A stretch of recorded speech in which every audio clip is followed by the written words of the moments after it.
siang, bertemu lagi bersama kami dalam acara Viral News. Masih bersama saya, Roni Manggolo Patikawa, dan mitra saya, Dila Barbara Kaban.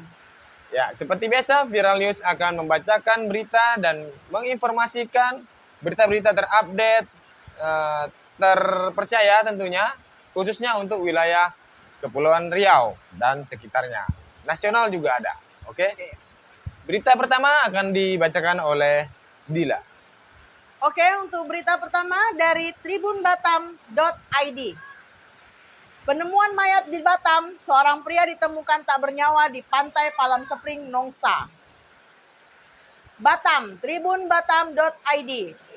Mayat seorang pria ditemukan tergeletak di bibir pantai Palam Sepring, Nongsa, Senin 27 September 2021 pagi. Mayat pria ini menggunakan pakaian berwarna merah dan celana dalam berwarna hitam. Peristiwa itu dibenarkan Kapolsek Nongsa AKP Yudi Arfian saat dihubungin. Iya, betul. Mayat seorang pria ditemukan warga sekitar, ujarnya. Kata dia, saat ini mayat tersebut sedang dievakuasi ke Rumah Sakit Bayangkara Polda Kepri. Dievakuasi ke RS Bayangkara, namun dilakukan pemeriksaan luar terlebih dahulu, katanya. Untuk identitas korban, kata dia pihaknya masih mendalami. Apakah jenazah merupakan korban insiden kapal yang ditabrak kapal kargo minggu kemarin, nanti identitasnya akan dicocokkan dulu, katanya. Nah itu, jadi ada penemuan mayat di bibir Nongsa. pantai Palam Nongsa, Sepring, Nongsa, iya. Itu merupakan belum ada kepastian. Dan baru diidentifikasi bahwasannya ini adalah mayat dari kapal yang ditabrak. Yang kecelakaan kapal kargo atau bukan, belum tahu. Cuman nggak bisa ditahu nih identitasnya karena kan dia cuma menggunakan baju kaos dan celana dalam warna hitam. Jadi dia tidak bawa KTP. Nggak boleh, nggak bisa bawa. Gimana bawa KTP? Tapi dia bukan berarti naik kapal itu cuma pakai sempak, Dila. Iya, nggak mungkin. Mungkin dia lagi ngapain gitu, jadi celananya nggak ada. Lagi pup. Gitu. Enggak lah. Aku rasa dia itu celananya terbuka. Biasanya gitu kalau orang yang kecelakaan masuk terus apa nih? Celananya melorot ya, Bang? Iya, celananya melorot. Jadi KTP-nya kececer-cecer. Jadi besok-besok taruh KTP-nya jangan di kantong celana. Jadi ditaruh di celana dalam. Jadi mulai besok kalau udah boleh menggunakan taruh KTP di celana dalam. KTP itu keras loh bahannya. Tapi ada yang lebih efektif, Bang. Bikin tato KTP. Jadi kalau hilang, tinggal lihat tatonya itu KTP. Oh, jadi bikin gambar tato tapi KTP kita. KTP. Jadi permasalahan, iya, coba ada permasalahan Dil kalau gambar tato KTP. Yang jadi permasalahan kalau ketika dia pindah domisili. KTP baru ya, Bang. Berarti dia bikin lagi dong. Digambar lagi sebelah. Ternyata KTP dia pindah lagi domisili. Belakang. KTP-nya. Jadi yang udah tiga nih, KTP yang lama udah mati. Tapi tatonya masih ada. Begitu dia hilang, bingung ini orang mau dikemanain. Ya, lebih parah. Karena identitasnya ada 3 ini. Susah mau dibawa lebih kemana. Kacau. Berarti nggak bisa Tapi minimal namanya ketahuan. Oh iya, betul. Bisa dicari ya. Atau bikin tato itu jangan gambar-gambar. Jadi apa? Nama. Oh, nama di sini ya. Atau sama nomor HP keluarga. Jadi kalau hilang tinggal telepon aja yang di situ. Tapi nomornya mati. Bikin aja tato tulisannya keluarga terdekat, nomornya 08 sekian. Rupanya nomornya mati kan? Bikin lagi di bawah. Keliling. Oke, untuk berita selanjutnya dibawakan oleh Pak Roni, silakan. Berita selanjutnya dari Batam News. PKS Tanjung Pinang luncurkan program Kitan gratis setiap Jumat. DPD Partai Keadilan Sejahtera Kota Tanjung Pinang, Kepulauan Riau, Kepri, meluncurkan program Kitan gratis untuk masyarakat prasejahtera. Program ini diluncurkan Jumat 24 September 2021. Ketua DPD PKS Tanjung Pinang, Ismiati, melalui Sekretaris PKS Tanjung Pinang, Raja Dahroni, mengatakan program ini merupakan wujud pelayanan masyarakat untuk anak-anak yang orang tuanya prasejahtera. Kita menggelar program ini sepekan sekali untuk 2 anak setiap Jumat. Bekerja sama dengan salah satu klinik yang ada di kota Tanjung Pinang. Alhamdulillah hari ini berjalan sukses dan lancar, kata dia. Untuk mengikuti program tersebut, orang tua peserta Kitan bisa mendatangi kantor DPD PKS Tanjung Pinang untuk pendaftaran. Silakan bagi keluarga yang kurang mampu memiliki anak yang ingin Kitan, nanti menghubungi admin FO kantor DPD PKS Tanjung Pinang, ucap Dahroni. Di tengah kondisi pandemi ini tentu banyak program sosial yang menghadirkan kerumunan tidak bisa dilakukan. Itulah karenanya PKS berinisiatif melakukan Kitan gratis selama sepekan sekali, bekerja sama dengan klinik. Kita membuka peluang kerjasama, sinergi dan kolaborasi kepada semua pihak untuk bekerja sama melakukan program-program sosial kemasyarakatan karena kita ingin sama-sama melayani masyarakat, pungkas Dahroni. Jadi PKS membuat program masyarakat yang hebat lah, luar biasa, bagus untuk kitanan gratis. Ya. Jadi yang punya anak yang belum kitan, mungkin orang tua di daerah Tanjung Pinang bisa membawa anaknya. Daftar dulu. Oh, daftar bawa dulu. nanti bawa tahu nggak ada. Yang kitan udah belum daftar. Yang Jadi daftar dulu. dibawa ke DPD PKS orang tuanya aja, nanti menimbulkan kerumunan. Iya, kalau betul. rame-rame. Jadi daftar anaknya dulu. ya Bu ya, yang didaftar, jangan bapaknya. Suaminya pula nanti. Iya, habis nanti. Kalau dewasa berarti nggak boleh ya? Nggak boleh, bahkan udah. Kan ada juga yang nggak sunat. Beda mungkin Bang. Beda apanya? Iya, beda yang nyunat kan. Memang kau pernah tengok yang belum sunat dengan yang udah sunat? Belum.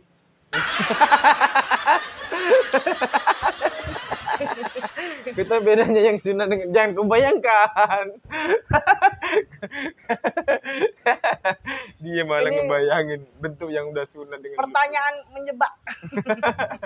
Jadi ya ibu-ibu, bapak-bapak yang anaknya mau ikutan program sunat dari PKS boleh langsung ke kantor DPD PKS Tanjung Pinang. Ya, terus ada siapa tahu ada pengusaha atau siapapun yang ingin berkolaborasi bisa menghubungi DPD PKS juga. Ya, Itu untuk program-program kemasyarakatan ya. karena di posisi pandemi seperti ini masyarakat kita luar biasa, kesulitannya itu semakin meningkat tingkat kesulitannya. Ya. Mungkin buat di Batam mungkin ada informasi-informasi selanjutnya. Biasanya ada sih tuh, cuman mungkin belum ada untuk saat ini. Tapi biasanya ada sih Bang, kayak nikah gratis gitu. Abang mau nikah gratis? PKS bikin juga di Batam. Nikah gratis abang, aku udah nikah. Oh, ya. Berita selanjutnya akan dibacakan oleh Dila. Oke. Untuk berita selanjutnya dari batampost.co.id. Presiden Jokowi berkunjung ke Batam besok. Wow. Besok hari Selasa. Besok Selasa. Batampost.co.id. Presiden Joko Widodo dijadwalkan akan kembali mengunjungi Batam 28 September besok. Kali ini agendanya terkait perbaikan ekosistem lingkungan berupa penanaman mangrove di Pulau Setoko, Bulang, Batam. Agenda Presiden ke Setoko dalam rangka penanaman mangrove di kawasan tersebut, ujar Wali Kota Muhammad Rudi di Tanjung Riau Minggu 26 September. Namun untuk pelaksanaan, Rudi mengatakan merupakan domain pemerintah Provinsi Pemprov Kepri, sedangkan Batam hanya menyediakan lokasi penanaman.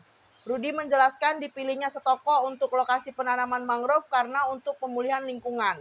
Di sana kondisi mangrove-nya diketahui sudah cukup memprihatinkan karena sudah tidak ada hutan mangrove atau bakau lagi. Menurutnya meski kota sudah tidak bisa dilakukan hal seperti ini untuk kawasan Rempang, Galang harus tetap dijaga. Itu sebabnya pemerintah daerah dan pusat terus berupaya memperbaiki kerusakan lingkungan yang terjadi. Penanaman mangrove ini diharapkan bisa membuat ekosistem laut menjadi lebih baik. Jika banyak mangrove maka akan berpengaruh terhadap ekosistem laut di wilayah tersebut, ujar Rudi. Untuk itu, Pak Presiden datang dan melakukan penanaman dan menandai pemulihan kerusakan lingkungan. Kawasan ini harus dijaga, jangan sampai rusak, karena akan berdampak terhadap ekosistem laut dan lainnya, beber Rudi. Sebelumnya, Gubernur Kepri Ansar Ahmad mengikuti rapat koordinasi persiapan kunjungan kerja Presiden Joko Widodo ke Provinsi Kepri. Selain menanam mangrove di Pulau Setoko, Jokowi juga akan melepas burung elang sebagai simbol pentingnya menjaga ekosistem lingkungan agar flora dan fauna tetap lestari. Iya, salah satu agendanya penanaman mangrove di Pulau Setoko ini kami lagi bahas bersama pihak kepolisian dan TNI. Namun ia memberi gambaran secara umum, hutan bakau di Bulang masih banyak yang terjaga dengan baik di beberapa bagian. Seperti Pantai Stoko memangnya masih butuh perbaikan untuk menjaga ekosistem agar tetap lestari. Jadi selamat datang untuk Pak Jokowi yang akan berkunjung ke Kota Batam besok. Semoga Di Bulang ya, Barelang? Ya, Pulau Stoko. Setoko. Ya, untuk menanam pohon bakau. Bukan Pak Jokowi yang nanam. Iya, maksudnya kan programnya itu ya tetap Pak Jokowi yang meresmikan. Yang nanam nggak mungkin Pak Jokowi yang nanam, nyangkul. Presiden kita itu Masa nanam ya Pak? Nanam mangrove itu besar loh. Angkat. Kasihan bapaknya. Mangrove itu bakau, buat yang belum tahu ya. Mangrove itu hutan bakau. Karena kita tahu Barelang itu kan sudah mulai banyak yang dikrok-krok di hutananya ya Bang gitu. Jadi banyak yang ditimbun-timbun untuk pantai-pantai yang baru gitu. Jadi memang perlu sih untuk penanaman mangrove ini biar kita sebagai flora dan fauna. Aku fauna aja. Aku flora. Kau fauna. Ya untuk Pak Jokowi, selamat datang Pak Jokowi ke Kota Batam. Semoga Kota Batam menjadi kota yang terbaik dan sejahtera ya Pak. Untuk berita selanjutnya akan dibacakan oleh Pak Roni, silakan. Berita selanjutnya dari tribunbatam.id. BP Batam raih penghargaan setoran pajak terbesar 2021. Batam, tribunbatam.id. Badan Pengusahaan BP Batam menerima penghargaan sebagai wajib pajak pemungut dengan kontribusi setoran pajak terbesar di periode Januari sampai Agustus 2021 dari kantor wilayah DJP Kepri. Penghargaan ini secara simbolis diserahkan oleh Gubernur Kepulauan Riau, Ansar Ahmad, dalam rangkaian peringatan Hari Jadi Provinsi Kepri ke-19 di Gedung Daerah Tanjung Pinang pada Jumat 24 September 2021 pagi. Kepala Biro Humas Promosi dan Protokol BP Batam, Arya Stuti Sirait, pada kesempatan terpisah mengapresiasi penghargaan yang diterima pihaknya. Menurutnya hal itu sebagai wujud ketaatan dan komitmen BP Batam dalam berpartisipasi mendukung pembangunan secara nasional, memenuhi pemotongan atau pemungutan pajak. Kami sangat mengapresiasi penghargaan yang diterima BP Batam. Selain kami mencapai target kinerja dan menjalankan program berdaya saing, BP Batam juga tepat memenuhi kewajiban sebagai wajib pajak, dan tentu ini sebagai wujud kontribusi positif BP Batam terhadap negara, kata Arya Stuti. Ia pun berharap agar pembangunan bisa terus berjalan simultan dan capaian yang telah diperoleh dapat tetap dipertahankan bagi wajib pajak khususnya BP Batam. Capaian ini menjadi tantangan bagi kami untuk terus meningkatkan pelayanan dan memenuhi kewajiban wajib pajak secara konsisten, katanya. Pada kesempatan itu, Gubernur Kepulauan Riau, Ansar Ahmad, dalam sambutannya menyampaikan kinerja pemerintah daerah dalam upaya membantu masyarakat sehingga pemulihan ekonomi Kepri berangsur baik. Perekonomian Kepri tumbuh 6,5% di kuartal atau triwulan kedua 2021 dibanding periode yang sama tahun lalu. Ekonomi Kepri sempat mengalami kontraksi minus 6,6% di masa pandemi. Ya, itulah penghargaan yang diberikan kepada BP Batam sebagai wajib pajak terbesar di 2021. mantap lah BP Batam lah ya. Kau bayar pajak lah. Ya, karena aku adalah masyarakat yang baik. Jadi kau Ya, bayar. masyarakat yang baik adalah yang membayar pajaknya. Ya, nanti kau cari suami harus yang Taat pajak. Nah, selain Ya. taat beribadah, dia Juga juga harus taat pajak. Taat pajak. Nah, Karena jika tidak bayar pajak berarti Anda telah mengkorupsi. enggak juga sih, Enggak korupsi ya? enggak. Enggak pajak. Yang korupsi tetap Bapak-bapak yang Bapak-bapak. pejabat-pejabat Iya. ya. Jadi kita kalau nggak bayar pajak bukan korupsi. Ya? bukan, cuman agak telat aja ya Pak ya. Denda tetap dibayar kok. Ekonomi Kota Batam mudah-mudahan semakin meningkat katanya. Ya, betul. Jadi Ya. pengangguran di Batam semakin berkurang gitu. Jadi ya Untuk seperti sekarang Batam ini dulu ekonomi, lah. tapi ekonomi di Batam menurut kamu macam mana? Udah Sekarang mulai membaik. udah mulai membaik. Ya, udah mulai membaik. Nggak kayak awal kita corona ya Bang, itu benar-benar. Dengan dibukanya mall ini ya Ya, mudah-mudahan. mudah-mudahan. Terus Tapi- ada mall-mall baru. Mall, tapi kan sekarang udah masuk Batam masuk mall mulai pakai kartu Vaksin. Harus menunjukkan kartu vaksin. Mall di mana aja harus menunjukkan kartu vaksin. Jadi yang belum vaksin silakan cari informasi di mana tempat vaksin. Vaksin lah. Gitu. Terus tapi ada pertanyaan aku nih, kalau untuk orang-orang yang tidak bisa vaksin macam mana? Yang gimana yang nggak bisa vaksin? Manula, yang apa orang tua lah, orang tua yang ada sakit, ada penyakit bawaan, sakit bawaan.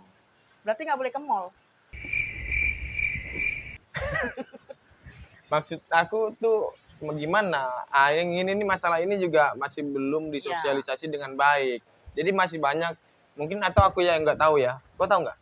Mereka harus bagaimana kalau misalnya tidak bisa vaksin? Gini, kalau kemarin kan yang nggak bisa vaksin itu ibu hamil, ya, sama sekarang lansia ya. Lansia. Nah, sekarang kan udah ada programnya untuk ibu hamil sudah bisa vaksin.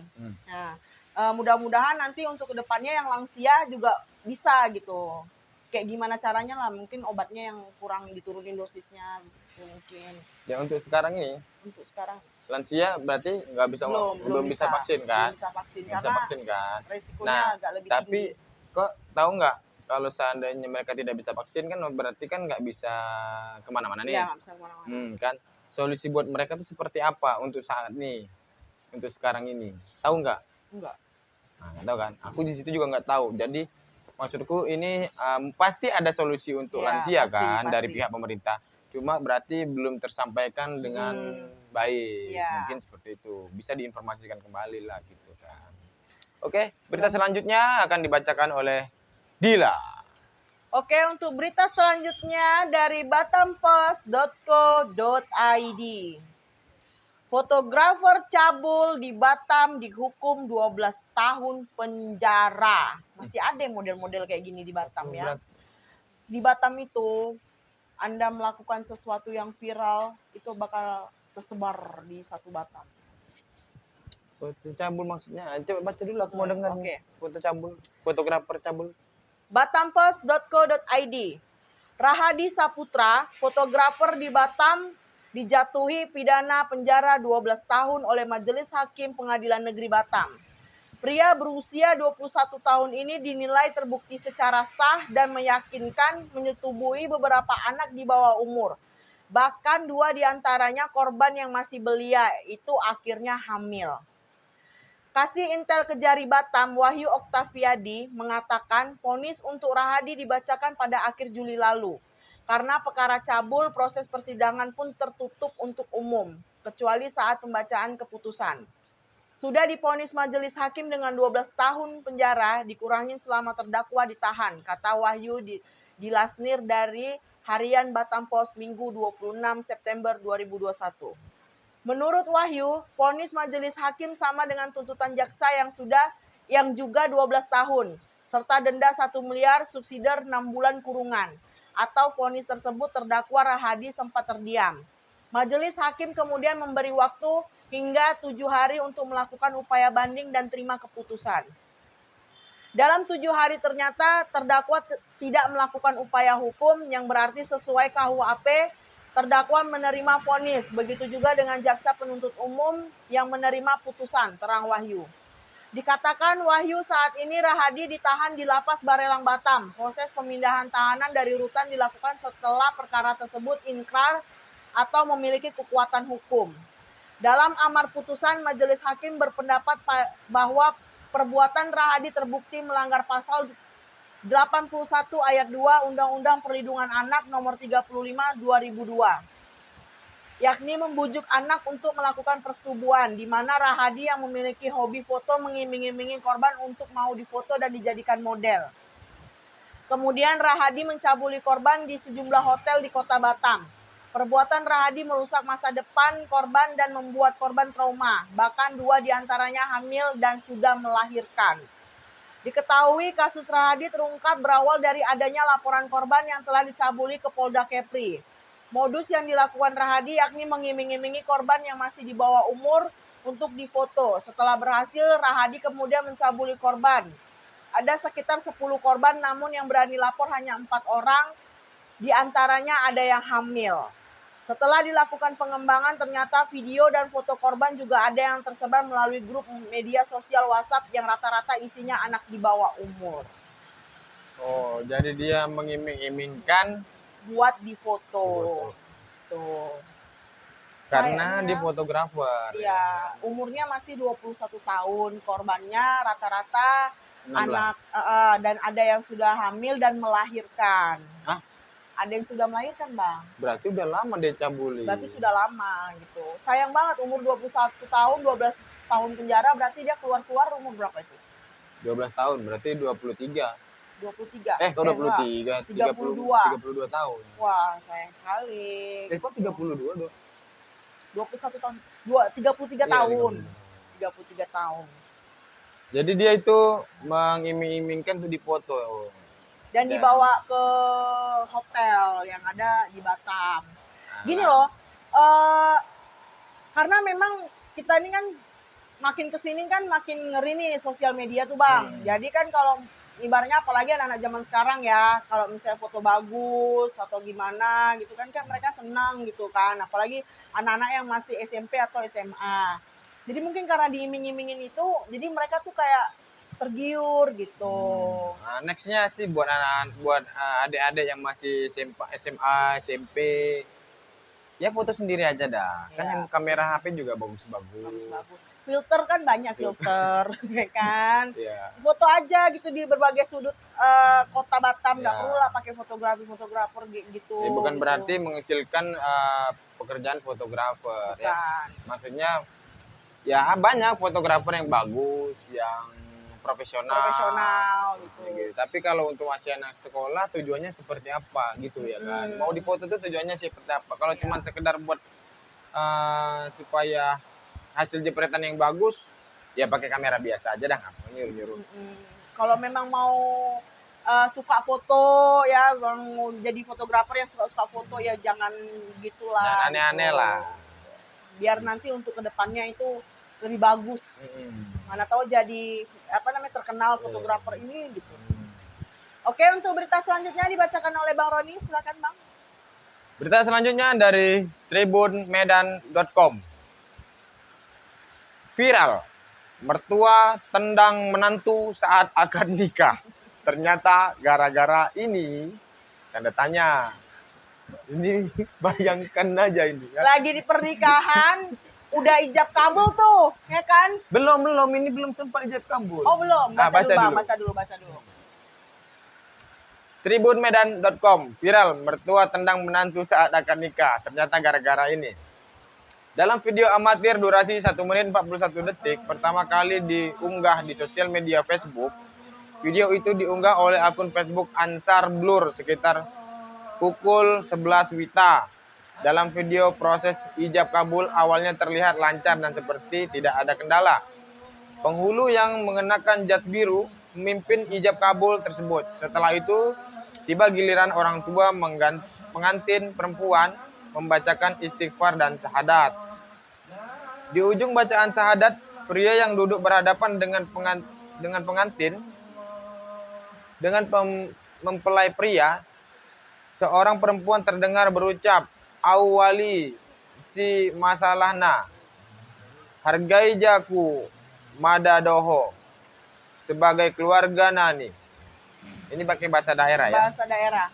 Nggak enak didengar masalah begini, maksudnya begitu. Apalagi sih masalahnya ini, katanya gitu, artinya lebih kurang seperti itu.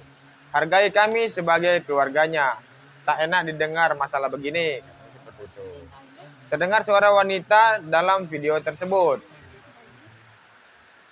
Orang tua pengantin wanita tampak menunjuk ke arah sumber suara tersebut. Lalu ia bangun dan dari tempat duduknya dan melayangkan tendangan ke arah pengantin pria. Orang tua pengantin wanita yang laki-laki tadi yang menikahkan berdiri. Karena tadi ada orang bicara yang seperti itulah. Iya, bahasa binatang dengan bahasa Bima. Jadi langsung ditendang ini. Iya. Kena kick. Iya, kena smackdown. Lalu dia bangun dari tempat duduknya dan melayangkan tendangan ke arah pengantin pria. Tendangannya sempat mengenai wajah pengantin pria. 3 poin. Udah berdiri, tendang, kena wajah. Ia kembali menyerang pengantin pria tetapi berhasil dilerai oleh pihak keluarga. Informasi yang dihimpun, akad nikah ricuh berlokasi di Oimbo, Kecamatan Rasa Nae Timur, Kota Bima. Kejadian tersebut sudah berlangsung sebulan yang lalu, tepatnya tanggal 14 Agustus 2021. Namun videonya baru beredar sekarang. Peristiwa itu membuat proses akad nikah gagal sehingga dilanjutkan akad nikah via telepon. Atas kejadian itu, pihak keluarga lelaki sudah melaporkan peristiwa itu ke Polsek Saranae Barat dengan laporan penganiayaan. Kabarnya hingga saat ini pasangan pengantin itu tidak tinggal serumah. Desas-desus yang beredar, kejadian itu dipicu keterlambatan pengantin pria menghadiri akad nikah, di mana yang semula dijadwalkan pukul 10 WITA, tetapi pengantin pria tiba di lokasi akad nikah pukul 14 WITA. Hal itu diungkap akun Facebook Wizi dalam komentarnya di postingan Ansar Blur. Di dalam komentarnya ia menjelaskan orang tua pengantin perempuan emosi karena calon menantunya telat. Dari jam 10 datangnya jam 4. Pertanyaannya, ngapain Nggak, aja? maksudnya itu dikomunikasikan nggak sih keterlambatan itu? Kalau dikomunikasikan sih aku rasa mungkin karena hal yang benar-benar mendesak, akhirnya dia atau mungkin urgent ya, ada urgent seseorang mungkin yang penting di keluarga itu sehingga datang ke rumah, cuman lama ya. Tapi kalau dikomunikasikan kan maksudnya udah selesai permasalahan itu ketika mereka saling berkomunikasi. Maaf ya telat nih. Gitu. Lapor dulu gitu harusnya. Tapi kalau nggak ada informasi sebelumnya, terus Pak KUA kan nunggu nih dari jam 10. Kok bisa nunggu sampai jam 4 nggak ada kerjaan lain? Udah nunggu lama, nyampe ke TKP kena tendang. Nggak jadi lagi nikah Pak KUA. Ditunda nikahnya, setelah nikah via telepon, tapi pengantinnya nggak serumah. Kayaknya pernikahannya tuh penuh kali dengan drama, gitu loh. Kacau kali, kacau. Gak kebayang.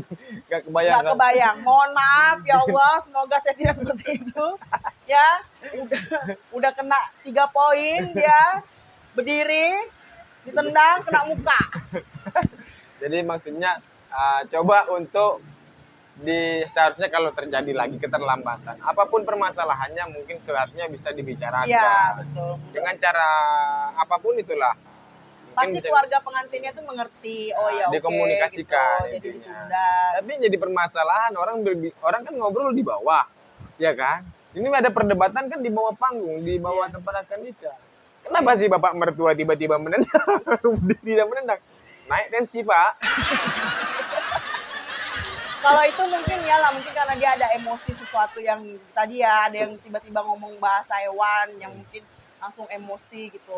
Cuman yang aku bingungin itu Bang, kok bisa dari jam 10 ke jam 6 baru datang, terus ujung-ujungnya akadnya tuh via telepon. Jam 4 sore. Terus akad teleponnya via telepon udah sah, pengantinnya nggak serumah, lapor-laporan. Penganiayaan. Itu yang jadi Itu aduh. Jadi runyam lah permasalahan ini. Ih, Ya. kok mau nikah kok ribet. Ya. Jadi itulah kalau pesannya hari ini itu ya kalau ada permasalahan apapun itu ya dibicarakan Ya, aja, komunikasi. dikomunikasi. Tidak ada masalah yang tidak bisa terselesaikan. Ya, Intinya betul. seperti itu. Jadi mau pahit manis itu tetap harus komunikasi. Sampai di sini dulu video kali ini, berita yang telah kita bacakan. Jangan lupa untuk klik subscribe, Komen dan like. ya, berikan komentar-komentar positif maupun negatif kami terima. Ya, sampai di sini dulu. Assalamualaikum warahmatullahi wabarakatuh.